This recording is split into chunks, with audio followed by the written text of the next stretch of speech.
Good morning, everyone.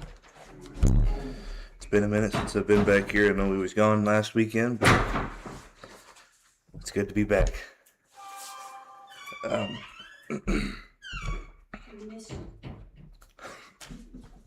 missed you guys. This morning, I want to talk about motives. It's something I hear a lot of people talk about all the time, and what were the motives behind it? What were your reasonings behind acting this way, or what were your reasons behind doing this? Right? Just little examples here and there, but I want to look at the motives. Is it greed or lust or covetousness that motivates us? Is it escaping?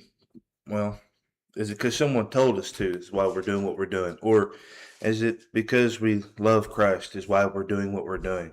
The motives behind every action of every single day. I mean, it changes daily sometimes, especially for me, and it shouldn't, because there's some things I do out of.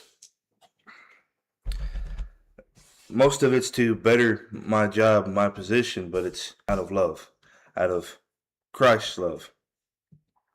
So I want to start in Proverbs chapter 16. I'm going to start at verse 1.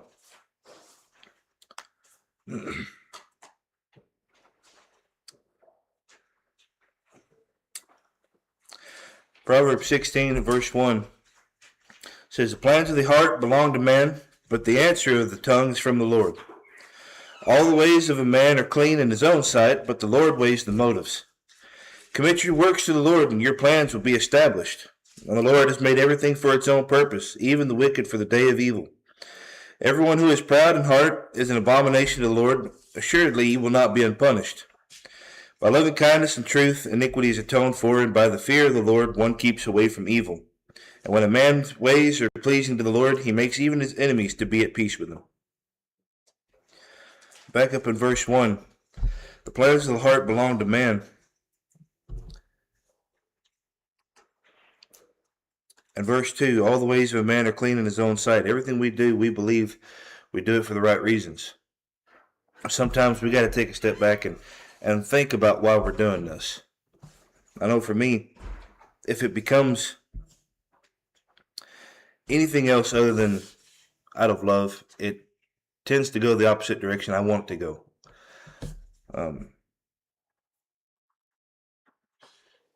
I've been looking a lot at that greed and covetousness, and it's not a good thing to have.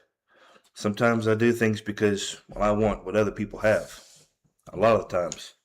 I mean, the truth be told, that's what started everything to where it is now, because I saw my older brother get baptized. I saw my cousins get baptized, and I want to be baptized because I want what they had.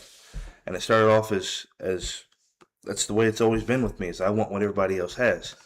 But it's changed here recently.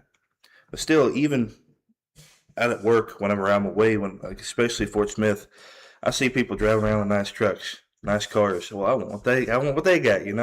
It's constantly there, but I can't let that direct my actions and how I act towards people, because I'll end up saying some things I regret. I can't let that control me. It's still have to treat everybody with love. It says the answer of the tongue is from the Lord, and the Lord weighs the motives. I know in King James it says the spirits. Well, what does it mean by the Lord weighs the motives? Whenever I looked at this word and I compared King James to my version, where it says spirits and motives, it's meaning, the wind, the breath, the mind, the spirit. There's a ton of things looking in here. It's when I look down into the Greek, it's kind of confusing, but it's the spirit of it, the desire, I can't really put it really well into words, but I guess the motive behind your actions, I guess, is what it's basically saying. But the Lord weighs the motives. The answer is from the Lord. Commit your works to the Lord, and your plans will be established. The Lord has made everything for its own purpose, even the wicked for the day of evil. I mean, all we got to do is commit our ways to Him. Everything will go smoothly from there. I mean,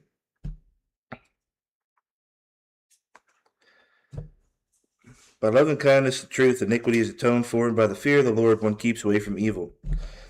And growing up, the fear of my dad kept me out of trouble, kept me from doing a lot of things I shouldn't do because I was afraid of the discipline that my dad was going to give me versus having fun, what I thought was fun.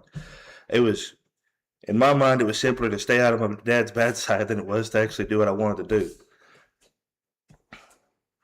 But still, committing our ways to the Lord, but loving Him, doing as He asks us to do. He doesn't command us to do anything because we choose to follow Him. We choose to do as He asks. Committing your ways to Him, your plans will be established. It's one I looked at quite a bit. There's another verse that says, "Delight yourself in the Lord, and He'll give you the desires of your heart." Well, if the desires of your heart are greed, wickedness, and evil, He won't grant it to you. But if it's love, kindness, gentleness, patience, those are the things He grants to us. Let's turn to, let's see.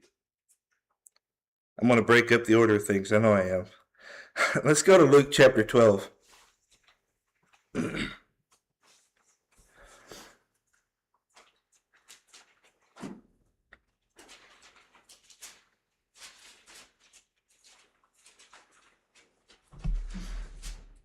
I'm going to kind of break into this. I'm going to start in verse 15 of Luke 12.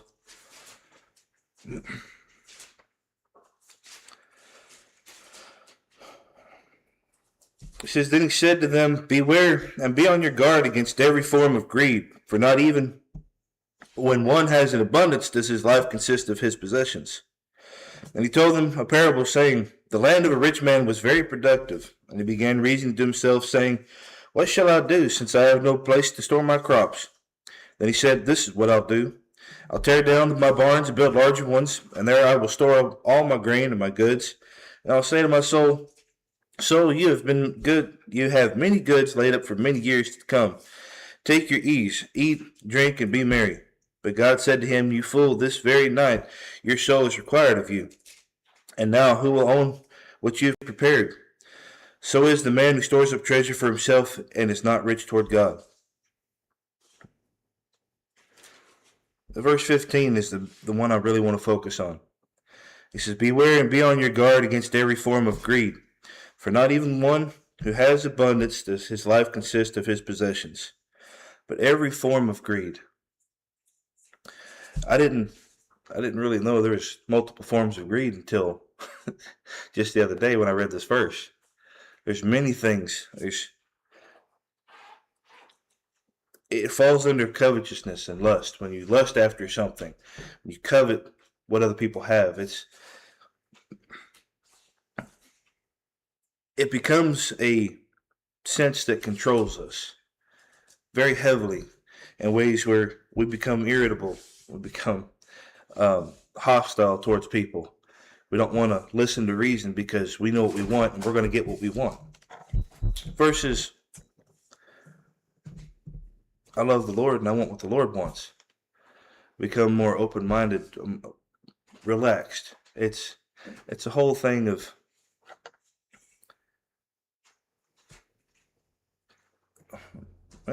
just be careful what our motives are. I mean, that's all I can keep saying. Let's turn to Matthew chapter 6. I hope I'm not rambling. I hope I'm making sense here.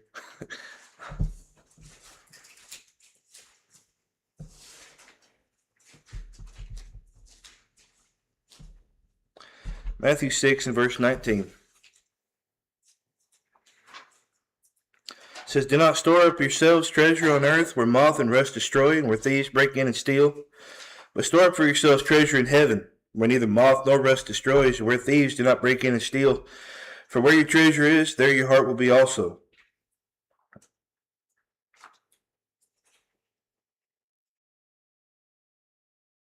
And we'll go ahead and read verse 22 as well. "The eye is the lamp of the body, so then if your eye is clear, your whole body will be full of light. But if your eye is bad, your whole body will be full of darkness. If then the light that is in you is darkness, how great is the darkness? No one can serve two masters, For either he will hate one and love the other, or he'll be devoted to one and despise the other. You cannot serve God and wealth.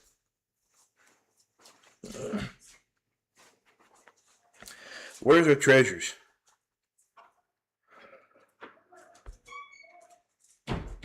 What motivates us to act? What do we want most? Is it everything that we could possibly obtain on this earth, or is it to be with Him? It's because we love Him.